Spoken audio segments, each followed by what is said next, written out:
ప్రభువు నామమున అందరికీ శుభోదయం.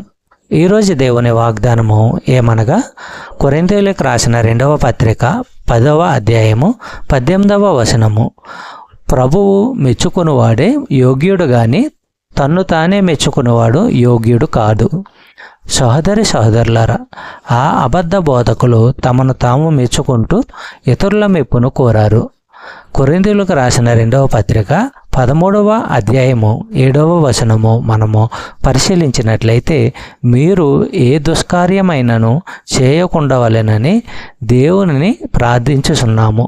మేము యోగ్యులమైనట్టు కనబడవలెనని కాదు గాని మేము భ్రష్టులమైనట్టు కనబడినను మీరు మేలైనదే చేయవలెనని ప్రార్థించుచున్నాము. చెప్పబడిన వాగ్దానము దేవుడు దీవించి ఆశీర్వదించును గాక.